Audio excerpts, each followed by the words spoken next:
8월 30일 우리 수요일 새벽기도 하나님께 함께 예배드리겠습니다. 우리 사도신경하심으로 신앙을 고백하겠습니다. 나는 전능하신 아버지 하나님 천지의 창조주를 믿습니다.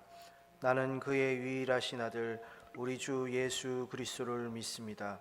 그는 성령으로 잉태되어 동정녀 마리아에게서 나시고 본디오 빌라도에게 고난을 받아 십자가에 못 박혀 죽으시고 장사된 지 사흘 만에 죽은 자 가운데서 다시 살아나셨으며 하늘에 오르시어 전능하신 아버지 하나님 우편에 앉아 계시다가 거기로부터 살아있는 자와 죽은 자를 심판하러 오십니다. 나는 성령을 믿으며 거룩한 공교회와 성도의 교제와 죄를 용서받는 것과 몸의 부활과 영생을 믿습니다. 아멘. 찬송 333장 찬양드리겠습니다. 찬송 333장입니다. 충성하라 죽도록 충성하라 주님께 슬픔이나 괴로움이 주의 사랑 못 끊으리 충성하라 죽도록 충성하라 끝까지 충성하라 죽도록 충성하라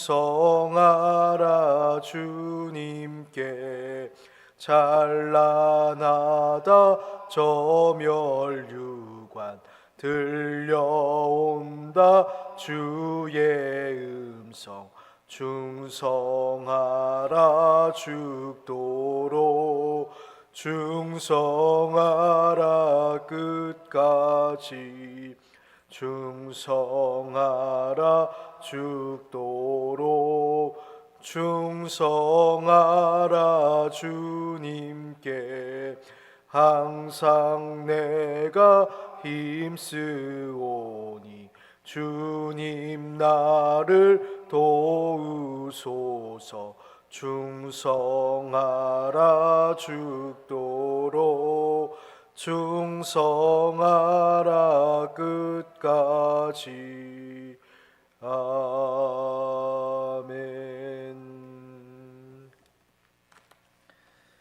함께 나눌 하나님의 말씀 예레미야 38장 17절에서 23절까지의 말씀입니다.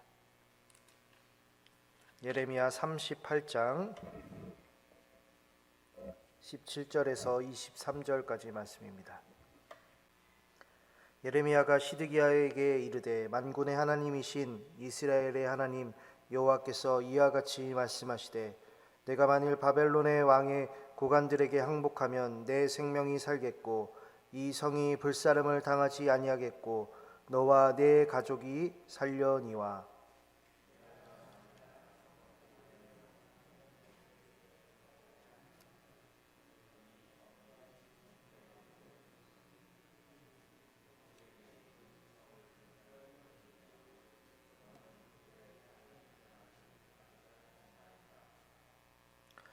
시드기야 왕이 예레미야에게 이르되 나는 갈대아인에게 항복한 유다인을 두려워하노라. 염려하건대 갈대아인이 나를 그들의 손에 넘기면 그들이 나를 조롱할까 하노라 하는지라.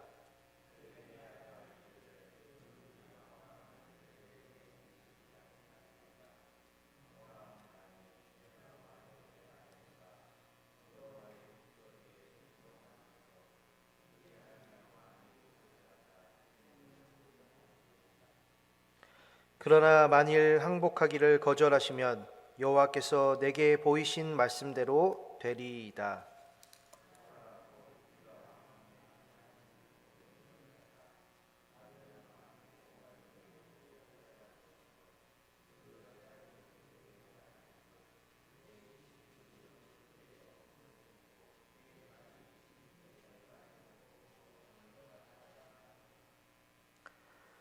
함께 읽겠습니다. 내 아내들과 자녀는 갈대아인에게로 끌려가겠고 너는 그들의 손에서 벗어나지 못하고 바벨론 왕의 손에 잡히리라. 또 내가 이 성읍으로 불사름을 당하게 하리라 하셨나이다. 아멘. 우리는 부모님의 말을 잘 들어야 함을 알기에 우리가 어렸을 때부터 그렇게 가르치게 되는데요. 부모님 말씀에 순종을 한다라고 할 때 이제 사실은 전제 조건이 있는데요. 올바른 부모님이 말씀을 하셨을 때 그 말을 그대로 실천하는 것이 중요하겠죠. 네, 이스라엘도 이제 이러한 문제에 직면을 했는데요. 거짓 선지자들은 이제 우리를 억압하는 그 바벨론과 싸워야 한다라고 이제 얘기를 했고요. 그래서 이제 그에 따라서 이제 사실은 이스라엘 백성들도 그렇게 거짓 선지자들이 워낙 많았고 그들이 바벨론과 싸워야 한다니까 그렇게 이제 그 말을 그대로 듣고 실천하려고 했는데 사실은 이제 여호야김 왕 어제 나눈 그 여호야김 왕 다음에 여호야긴 그 사실 이름이 비슷한데 그 다음 왕입니다. 그래서 여호야긴의 뭐 또 다른 이름을 성경에서는 고니야를 얘기하는데 그 고니야의 뒤를 이어서 지금 37장에서는 시드기야가 이제 왕이 됩니다. 그것이 37장 1절 말씀이에요. 2절 말씀에는 이제 시드기야와 그의 신하와 백성들이 어떻게 했냐면 여호와께서 이제 선지자 예레미야에게 하신 말씀을 그들은 듣지 않았다라고 해요. 바로 이스라엘이 지금 이 문제에 있는 겁니다. 그러니까는 올바른 참 부모님, 그 우리에게도 있잖아요. 성도님들에게 올바른 부모님이란 참 부모이신 여호와 하나님이시죠. 그러니까 그분의 목소리에 잘 우리가 순종해야 함을 누구든지 지금 알고 있습니다. 그래서 그 말씀에 잘 순종하시길 바라는데요.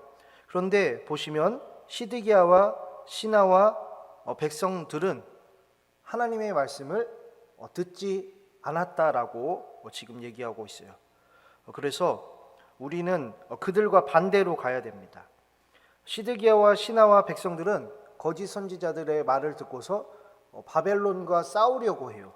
근데 우리는 싸우려고 하면 안 돼라는 거죠. 바벨론과 싸우는 방법도요. 어떻게 하냐면 하나님이 싫어하는 일만 골라서 했던 게 그들이었어요. 그러니까 하나님의 말씀을 듣지 않는데 하나님을 의지하지도 않는 것이죠. 그러니까 누구 말을 그들은 들었을까요? 바로 이제 애굽왕 그 바로의 말을 듣고 의지하는 것이었어요. 그러니까는 그들에게 동맹을 신청하고 그들의 도움을 구하고 그들에게 이제 마음을 준 것이죠. 사실은 이스라엘이 지금 갈 때까지 간 모습을 보여주는데요. 이러한 내용이 37장의 내용이에요. 그래서 사실 예레미야를 바라보면서 그 뭐 시드기야 왕이나 백성들이나 다 예레미야를 어떻게 생각했냐면 저거 예레미야 매일 우리에게 재난이 있다, 뭐 심판이 내려질 것이다고 저주한다 라면서 이제 너무 열받으니까 본인들이 15절 말씀에는 예레미야를 때립니다. 그리고 서기관 요나단 집에 그 예레미야를 옥에 가두듯 그냥 거기다 아예 감금을 시켜버려요.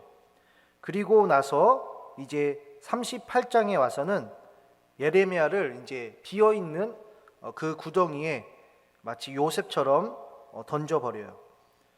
자, 그러면 그들이 왜 예레미야를 미워했는지 한번 생각을 해볼게요.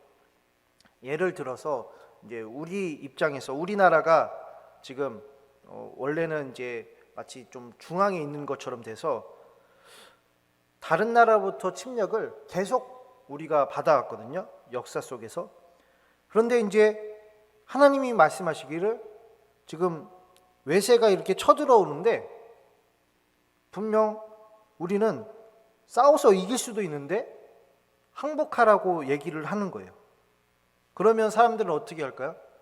당연히 안 믿죠. 지금 침략을 당하라고 망해야 한다는 말을 사람들은 그 말씀을 고지곳대로 듣겠어요? 그러니까는 유대인들 입장에서는 예레미야는 선지자가 아니다, 거짓 선지자다 처럼 이렇게 보였던 거죠. 그리고 바벨론과 싸우자 외치는 그 선지자들이 오히려 참 선지자들처럼 그들에게는 느꼈겠죠. 근데 성도님들, 우리가 지금 성경을 통해 이제 배우는 거지만 예레미야가 참 선지자잖아요. 그러니까 성도님들도 하나님의 말씀을 듣는다라고 하셨을 때 잘 분별하셔야 돼요. 이게 진짜인지 가짜인지를요. 그러니까 사람들이 이제 우리가 대부분 착각할 수 있는 게 같은 하나님의 이름을 불렀다라고 해서 그것이 진짜 하나님만 외친다라고 생각하시면 안 된다라는 거예요. 왜냐하면 이단들도 똑같이 외치는 게 하나님이에요. 근데 그 이단들이 외치는 하나님이 진짜 하나님이던가요? 아니거든요. 그러니까 성경 말씀을 가지고도 거짓을 전할 수 있는 게 사람이라는 것을 우리는 성경을 통해 배우게 돼요.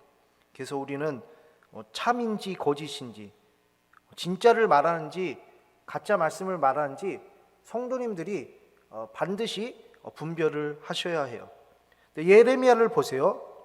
예레미야를 보시면 계속해서 말씀을 전할 때마다 맞든지 어디에 던져진다든지 가둬진다든지 이렇게 하는데도요, 예레미야가 취한 행동이 있어요.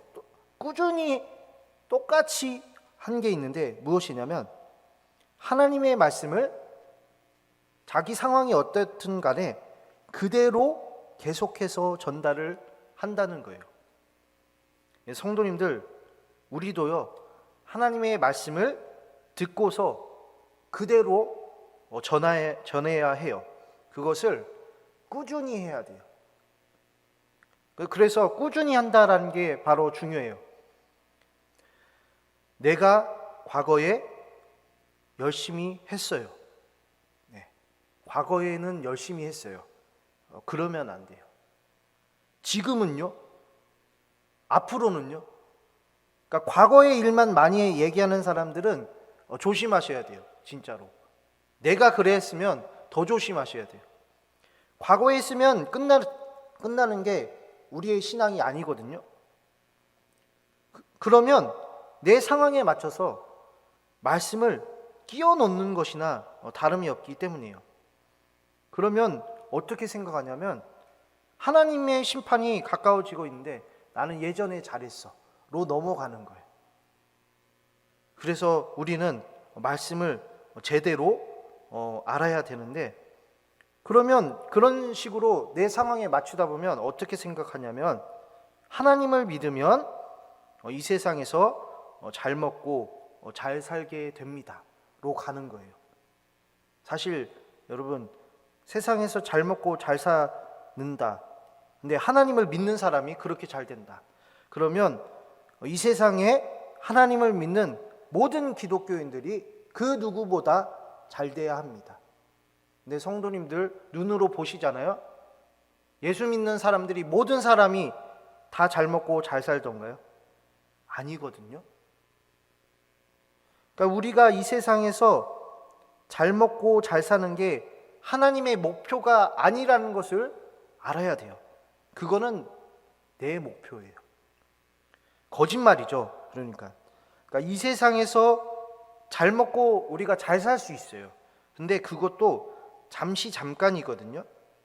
그게 사실은 하나님의 구원의 계획과 어떤 무슨 연관이 있는 것이 아니라는 거예요. 이 세상에서 잘됨을 영원한 것처럼 하나님이 영원한 복을 준 것처럼 착각을 할 뿐이죠. 그게 거짓 복음이라는 거예요. 잘 먹고 잘 사는 게 우리에게 없는 게 아닙니다. 잘 먹고 잘 사는 건 영원한 하늘나라에서 누리게 될 것이고요. 그래서 예레미야는 17절에 자신의 상황이 힘들고 어려워도 계속해서 과거나 현재나 앞으로나 하나님의 말씀을 전하는 게 예레미야라는 거예요. 그래서 어떻게 얘기하냐? 17절 말씀에 항복하세요 라고 얘기를 해요. 바벨론 왕에게 항복을 하면 내 생명도 살 것이다. 그리고 이 성에 불사름을 당하지 않게 될 것이다. 너뿐만 아니라 내 가족도 살게 될 것입니다. 그러니까 백기를 들면 다 산다라는 말이에요. 피해도 최소화된다 라고 얘기를 해요. 그런데 왜 이렇게 됐냐? 이스라엘이 하나님께 잘못했기 때문에 지금 바벨론 왕이 쳐들어온 것이다. 잘못을 했으니 잘못을 달게 받는 것이다 라는 것을 얘기하는 거예요. 그런데 그냥 넘기려고 하잖아요. 그러면 18절에 얘기를 해요. 항복하지 않으면 일어날 일들이 있다라는 거예요. 이 성이 지금 갈대아인 바벨론 사람들에게 넘어가게 될 것이다. 이 성이 항복하지 않으면 불탈 것이다. 너는 그들의 손에서 벗어날 수가 없을 것이다 라고 얘기를 해요. 그런데 이제 19절에 이제 시드기야 왕이 대답을 하거든요. 네, 성도님들, 이 대답을 절대 따라하시면 안 돼요. 어떻게 대답했냐면, 갈대아인 바벨론 사람들에게, 그 이미 항복한 사람들이 있거든요. 바벨론 사람들에게 그 항복한 유다인들이 두렵다라고 대답을 해요. 한마디로 그 사람들이, 이제 항복한 사람들이 시드기야 왕이 만약 항복을 하면 어떻게 생각하냐고, 이제 어떻게 생각할 건지 본인이 미리 판단하는 거죠. 한마디로 너는 이제 시드기야 왕, 너는 이제 와서 항복하냐? 항복할 거면 진작 하지, 가오도 없냐, 이렇게 조롱한다라는 거죠. 쪽팔린다, 어디 가서 왕이라고 하지 말라고 얘기들 한다라는 거죠. 쪽팔리고 조롱당할까 봐서 하나님의 말씀을 그대로 따르는 게 어렵다라고 대답을 한 겁니다. 성도님들, 우리가 그러지 않나요? 하나님의 말씀을 그대로 따르면 되는데 제 사정이 좀 그래서요, 스케줄이 좀 있어서요, 제 마음이 지금 그래서요, 다 제가요로 생각을 하고 하나님의 말씀을 그대로 따르지 않아요. 그러니까 사람들의 지금 눈을 의식하고 있는 게 시드기야의 대답이었어요. 우리는 이 대답을 해서 안 된다라는 거죠. 그래서 20절에 이제 그 대답을 듣고 나서 예레미야가 다시 말을 해요. 여호와의 목소리에 순종하셔야 합니다. 그러면 왕이 복을 받아서 생명을 보존하게 될 겁니다. 성도님들, 이 예레미야의 말씀을 들으셔야 돼요. 여호와의 목소리에 순종하셔야 해요. 하나님의 말씀을 들었다면 그대로 따르는 것이 인지상정이죠. 그러니까 우리가 죄값을 용서받았다라고 해서 이 세상에 여전히 남아있는 그 죄의 벌이 사라지는 게 아니거든요. 근데 시드기야는 지금 우리 이스라엘이 우상 숭배에서 이런 일이 벌어졌는데 자신의 사정 때문에, 여러 가지 이유 때문에, 사람들의 시선 때문에 하나님의 말씀을 순종하지 못하겠다라고 얘기를 한 거예요. 근데 친절한 예레미야는 계속해서 반복해서 얘기를 하고 있어요. 싫다고 하고 못한다고 해도 똑같이 그 말씀을 그대로 전해줘요. 항복을 거절하시면 하나님의 말씀대로 됩니다. 모든 여자들과 자녀들이 바벨론으로 다 끌려가게 될 것입니다. 이 성읍이 다 불타게 될 것입니다.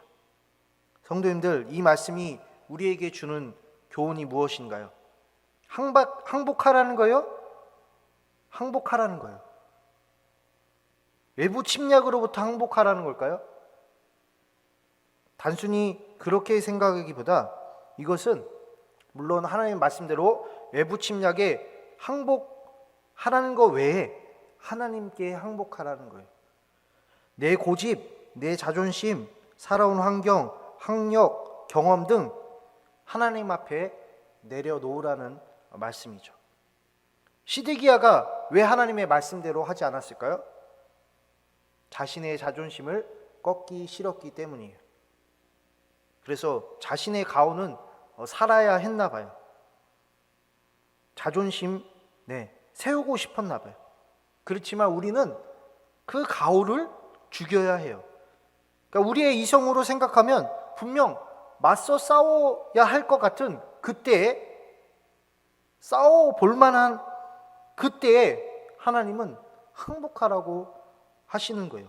그때 성도님들 어떻게 하시겠어요? 하나님의 말씀대로 항복해야 해요. 이거는 외부 세력에게 침략 막 들어오는데 야 지켜보면서 그냥 항복하라는 것을 배우라는 그런 단순한 말씀이 아니에요.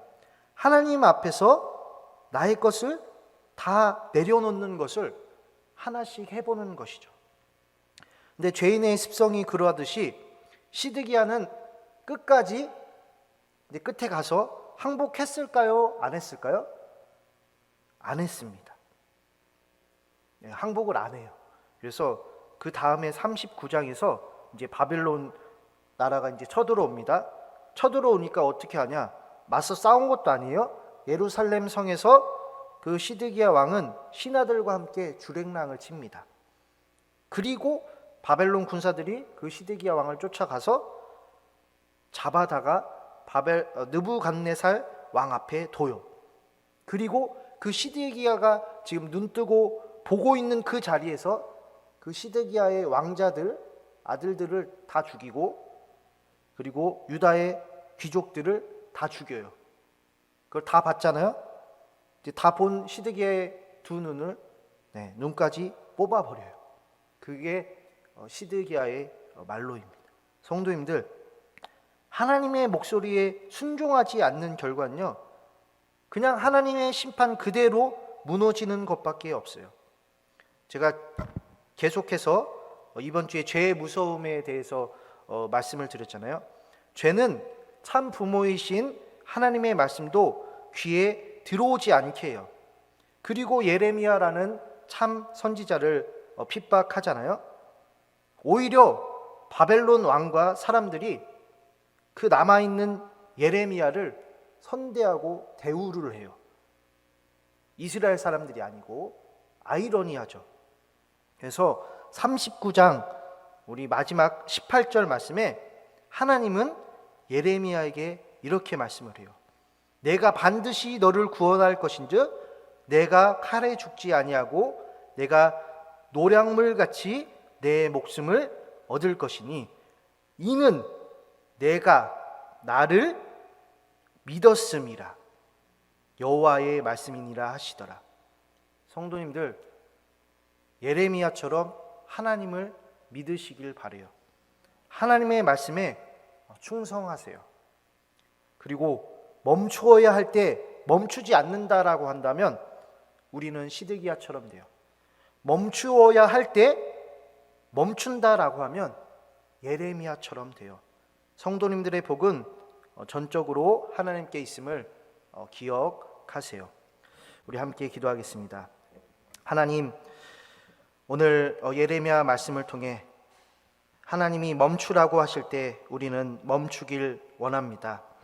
예레미야가 믿은 하나님처럼 우리도 하나님을 믿음으로 말미암아 우리의 생명이 하나님께 전적으로 있음을 알고 하나님이 주신 생명으로 정말 하나님의 말씀을 내 스스로 순종하며 또한 그 말씀을 다른 사람에게 우리가 살아가면서 평생에 전하는 그러한 복음의 메신저로 살아가는 우리 성도님들 되게 하여 주옵소서. 하나님의 말씀에 충성하는 우리 성도님들 되길 간절히 축복합니다. 예수 그리스도의 이름으로 기도드립니다. 아멘. 하늘에 계신 우리 아버지, 아버지의 이름을 거룩하게 하시며 아버지의 나라가 오게 하시며 아버지의 뜻이 하늘에서와 같이 땅에서도 이루어지게 하소서. 오늘 우리에게 일용할 양식을 주시고 우리가 우리에게 잘못한 사람을 용서하여 준 것 같이 우리 죄를 용서하여 주시고 우리를 시험에 빠지지 않게 하시고 악에서 구하소서. 나라와 권능과 영광이 영원히 아버지의 것입니다. 아멘. 이 새벽에 함께 기도할 때 성도님들과 그 가정에 하나님의 말씀을 충성하는 큰 복이 있기를 위해서 함께 기도하겠습니다. 이번 주 휴가 중이신 목사님과 그 가정의 은혜를 위해서 함께 기도해 주시고요. 또한 우리 장로님들, 우리 또한 연로하시는 우리 성도님들의 건강을 위해서, 또한 각 기관과 각 구역과 세계 선교 위해서, 교회 학교 위해서 함께 또한 개인 기도 제목 놓고 기도로 나아가도록 하겠습니다.